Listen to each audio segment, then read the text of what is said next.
Hey there, it's Keisha, and welcome to this next video in our quick tutorial series on how to get started with Fingerprint. In this video, we're going to be taking a look at stopping new account fraud. That's where a fraudster tries to abuse promos by creating a bunch of new accounts and acting as if they're a bunch of new, different people. Now we're going to start on the actual create an account page this time, looking very similar to the login page. And you'll also see some similarities in the way we set this up to the login that we did before. Now here we're taking a look at the relevant JavaScript for this create a new account page. And again, same idea. We're immediately loading Fingerprint. And then within the sign up form on submit, that's when we are getting the visitor identification. We're still using sealed results, and we pass those back to the server. So far, pretty much the same as before. Let's take a look at what's happening on the server. So let's scroll down now. We're gonna go past the login. We have our OTP, and down here we've got our create user API endpoint. Now, what we wanna do is, first of all, of course, grab the sealed result that we're sending from the front end.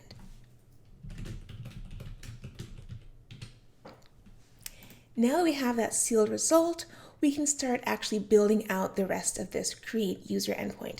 You can see I already have some basics here as far as inserting our users into the database, but we have a few things we need to add to this process. Now in the previous videos, we were keeping track of devices and accounts, and we want to make sure we're doing the same thing here so we can use it for some of our logic. So first we want to actually unseal those sealed results, get the visitor ID as well as the username that we pass in, and update that in our database if our checks are successful. Now I'm going to go ahead and actually just pass in the unseal event results function we have in our auth file. So remember, from here we have a bunch of helpful functions, one of them being the unseal event data. No need to reinvent the wheel. Let's just copy that and send that to the server so it's available.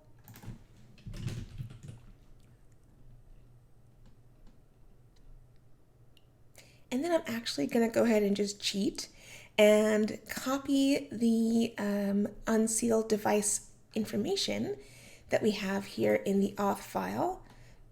Right? No need to reinvent the wheel. So we're going to copy this code that we have here.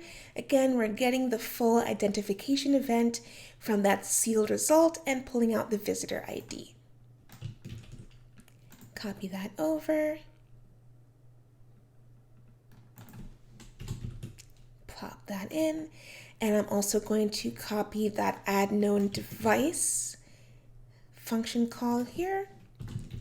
And this time we're going to use the username that's being passed in and the visitor ID that we just grabbed from the sealed results data. All right, so at this point, I'll go ahead and hit save. At this point, nothing is really happening as far as any checks or logic to prevent new account fraud. At this point, we're just kind of building out the data that we're going to use to do those checks. So let's go ahead and just make sure that we are good to go at this point. Let's make a new account. And my current account does not exist yet. I've wiped the database from the last video. Let's make sure everything is working okay. Yep, great. I was able to make a new account. And actually, let's go ahead and take a look at the database. Let's refresh this. There we go. We've got that account created there. All right. Now what we want to do is actually, and I also should mention, we also have that reflected in the user devices here as well. So the visitor ID and username are also being logged. All right, now that we've got some data there, we can start to take a look at how many accounts have been created per device. For example, you might have a rule that says only three accounts are allowed per device. So we now want to do some actual logic. I'm going to go back to our auth file and let's make a brand new function. We already have a function for handling the login checks. Let's add one for new account creation. Now you can see here, I'm only passing in the sealed result because really for this check, I just want to check the visitor ID and see how many accounts are associated with it. I might also want to check some smart signals. Perhaps if something looks really suspicious, I might want to block account creation altogether. Now, the first thing that I want to do here, and again, same thing, is unseal those event results. Let's go ahead and copy and paste that in there. We're doing that same process, grabbing the visitor ID here. Now, earlier in the login section, we had also done some bot detection. And I think it's actually a really good idea to also include that here in your account creation as well. Obviously, we don't want bots to be creating accounts. That's an easy way to allow fraudsters to create multiple accounts rapidly. So you might want to still keep that bot detection check and other smart signal checks as well here that you want to stop account creation for. Alrighty, now at this point, I want to do a check to see how many accounts are already associated with this device. So I'm going to go down here a bit. Let's see down here. We already have our unseal. Let's kind of hide that. I'm going to add a new function here. Now, last time we did this check known device where we were just grabbing a single device, right? We just did that quick select all from user devices. But this time what I want to do is actually get a count of how many accounts are associated with this device. So let's create a new function.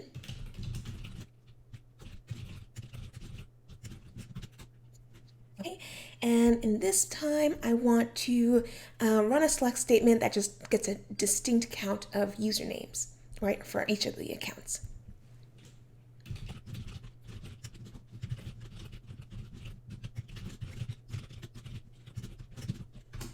And I'll pass in the visitor ID as my parameter there.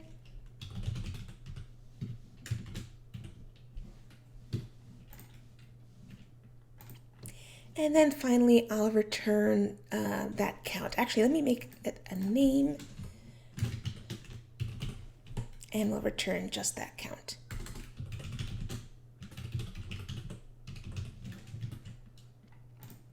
All right, let's take a look here.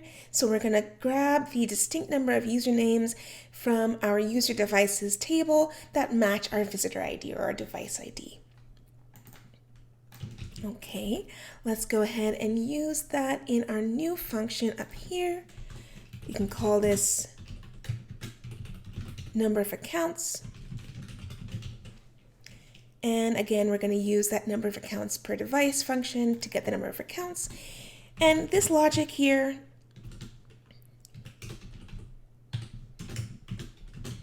this can be whatever you want, whatever makes sense for your particular use case.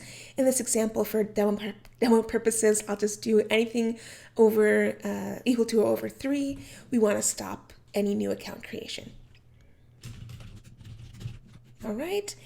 Otherwise, return success.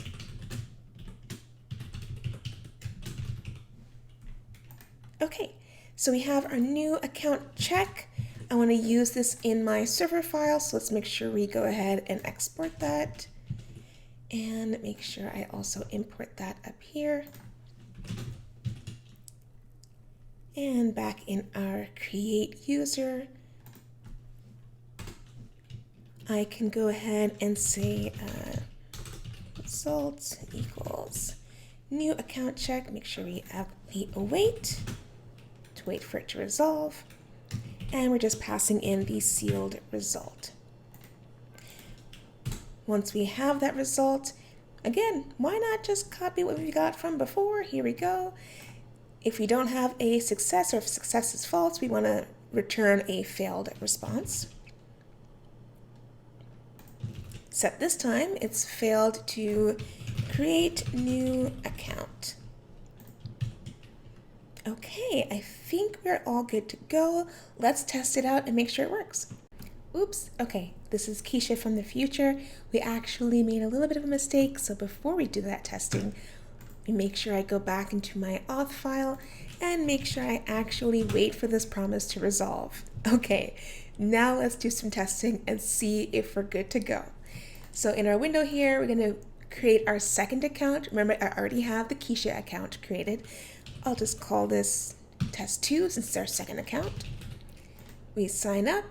So far, so good. We're able to create a new account. Let's try again. Test 3, since this will be our third account. Click sign up. All right, we're good to go. However, now we've reached the limit. So if I try and create test 4, you see that we're now blocked from creating any more accounts. So with Fingerprint, with visitor IDs, you can compare them against other types of data like accounts, for example, to help prevent and stop fraud. Now this works for all different types of use cases. Account security is probably the easiest one to showcase, but you can think about this for anything from payment fraud to promo abuse to all kinds of stuff, really. So at this point, if you want to learn more about how you can use Fingerprint, the visitor ID, as well as our smart signals to better beef up your security while still making things smooth for your legitimate customers, check out our documentation at dev.fingerprint.com. Take care.